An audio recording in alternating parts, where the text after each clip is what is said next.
Mga lugar sa Pilipinas na maaring puntahan para makasurvive kapag magkakaroon ng zombie apocalypse.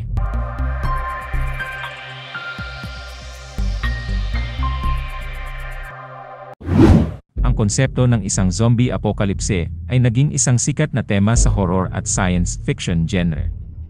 Madalas nitong ini-explore ang themes of survival, pagbagsak ng lipunan, at ang human condition under extreme circumstances. Ang pag-survive sa isang zombie apocalypse ay isang sikat na katang-isip na senaryo na kadalasang inilalarawan sa mga pelikula, palabas sa TV, at video game.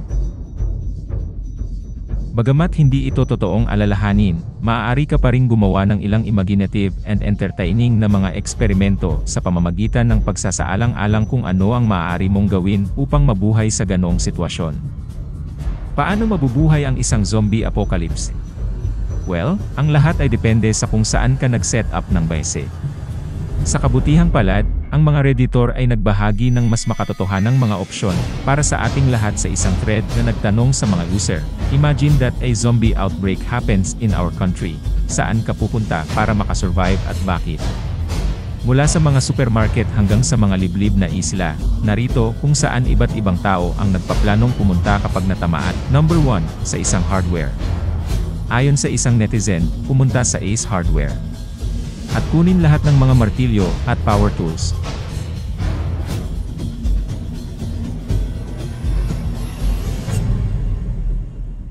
Number 2. Sa grocery store, matapos makuha ang mga tools sa hardware, i-overtake ang grocery. Recommend ng isang netizen sa SNR, hindi makakapasok ang zombies kapag walang membership. Number 3. Pumunta sa isang isla, sabi ng isang netizen, if going to an island is an option, I think it's the best place to go to. Hindi marunong lumangoy ang mga zombie, haha. Suggest naman ng isa, we have 7,000 plus islands in the Philippines. Pick one, sa Spratly Islands. Kasi mako-confuse na lang din yung mga zombie kung Pilipinas pa din ba yun or China na. Ang isa naman ay pupunta sa Polillo Island, assuming the outbreak has not yet infected the local populace. Isang konyo netizen naman ang nagsuggest na sa BGC Pere. I'll check out them zombie shotties Pere. Number 7. Sa bundok, ayon sa isang netizen, meron silang taniman ng fruit trees, coconuts, and a small house there a few kilometers up a small mountain. Livable siya, may running water from well, and have its own Poso Negro. Wala lang kuryente, pero pwedeng makasurvive and sustainable, tulad ng suggest ng nauna. Sabi ng isang netizen, sa farm outside ng city. Barricade and gather supplies. Make sure din you have a group, not too big but enough. Odds of surviving are better if may mga kasama kang tao. Number 8.